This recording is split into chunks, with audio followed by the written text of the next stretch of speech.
যে আল্লাহ বলতেছেন তোমাদেরকে আমি দুনিয়াতে পাঠিয়েছি একমাত্র আমার ইবাদত বন্দেগী করার জন্য।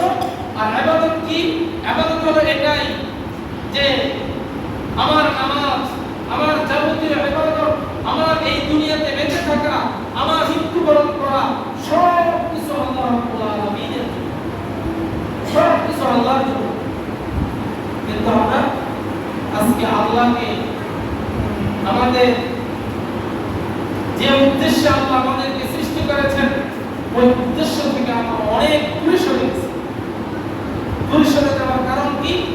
শয়তান আমাদেরকে বিভিন্ন ভাবে প্ররোচনা দিয়ে, শয়তান আমাদেরকে বিভিন্ন জিনিস বলে, বিভিন্ন কুমন্ত্রণা দিয়ে শয়তান আমাদেরকে দিন থেকে দূরে সরিয়ে দিচ্ছে। আর আমরা দিন থেকে দূরে সরে যাচ্ছি।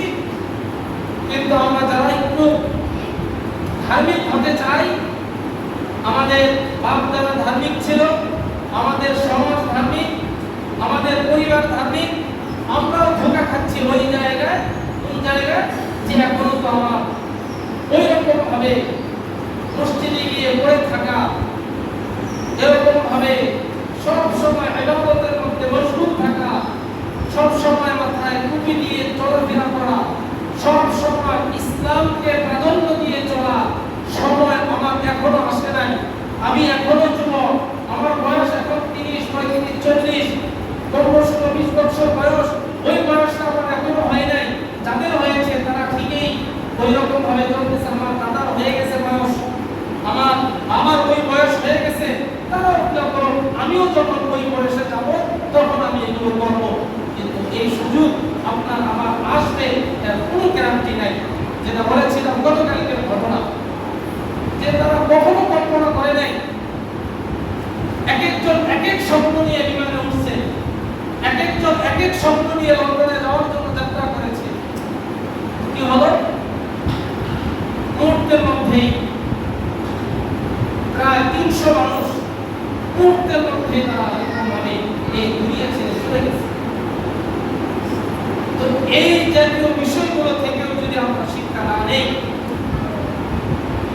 আল্লাহ রাব্বুল আলামিন আমাদের সামনে এগুলো দিয়ে আমাদেরকে সতর্ক করে দিতে যাচ্ছে, তারপরে যদি আমরা সতর্ক না হই তাহলে আমাদের বদনসিব ছাড়া আর কিছু আমাদের ভাগ্যে নাই। এই জন্য আসুন, যে আমি বারবার বলে থাকি যে আল্লাহ 24 ঘন্টা ইবাদত করার জন্য বলেছেন। তো এই 24 ঘন্টায় মসজিদে পড়ে থাকতে হবে, 24 ঘন্টায় নামাজ পড়তে হবে, 24 ঘন্টায় তাসবিহাতে জিকির করতে হবে। এটা জরুরি না, এটা জরুরি না। যে একজন বাদাম বিক্রেতা, তার পরিবারের ভরণ-পোষণ তার উপর আবশ্যক। সে যখন ট্রেনের মধ্যে বাদাম বিক্রি করবে এই নিয়তে যে বাদাম বিক্রি করে যে অর্থ আসবে এটা দিয়ে আমি আমার পরিবার চালাবো, তার যদি নিয়ত থাকে এটা, সে যতবার বাদাম শব্দ উচ্চারণ করবে, ওলামায়ে কেরাম বলেন ততবার আল্লাহ আল্লাহর শব্দ উচ্চারণ করলে যে সওয়াব হয়, সে বাদাম উচ্চারণ করতেছে তারপরে তার আমলনামায় সওয়াব লেখা হবে। কারণ তার পরিবারের ভরণ-পোষণ করা তার উপর ওয়াজিব। এই ওয়াজিব পালন করতে গিয়ে সে বাদাম বিক্রি করতেছে আর মানুষকে জানান দিচ্ছে যে আমি বাদাম নিয়ে আসছি, আমার থেকে বাদাম নেন। এই যে বাদাম করতেছে, প্রত্যেকটা আওয়াজের বিনিময়ে আল্লাহ রাব্বুল আলামিন তাকে নেকি দিবেন। যে কাজ করেন না কেন, ওই কাজের মধ্যে আপনার নিয়তটাকে পরিশুদ্ধ করেন। আপনি কাজটা কেন করতেছেন, কেন করা দরকার, আপনি দুনিয়াতে কেন আসছেন, কেন আপনাকে আল্লাহ দুনিয়াতে পাঠিয়েছেন, এই দুনিয়াতে এসে আপনার কাজ কি, এগুলো যদি আমরা একটু সামনে নিয়ে আসি, প্রত্যেকটা কাজ আমাদের জন্য ইবাদত হবে। রাসূলুল্লাহ সাল্লাল্লাহু আলাইহি ওয়াসাল্লামের জীবন আদর্শই আমাদের জীবন আদর্শ। রাসূলুল্লাহ সাল্লাল্লাহু আলাইহি ওয়াসাল্লাম আমাদের জীবনে প্রয়োজন হবে এমন কোনো কাজ নাই যে কাজ আল্লাহ রাসূল করেন নাই, বা ওই কাজের মধ্যে রাসূলের তরিকা আল্লাহ রাসূল বলে যান নাই, এমন কোনো কাজ নাই। কিন্তু আজকে আমরা দিন থেকে দূরে থাকার কারণে আমরা দিনকে অনেক কঠিন মনে করছি। আমরা দিনের দিকে এগিয়ে আসতে চাই না।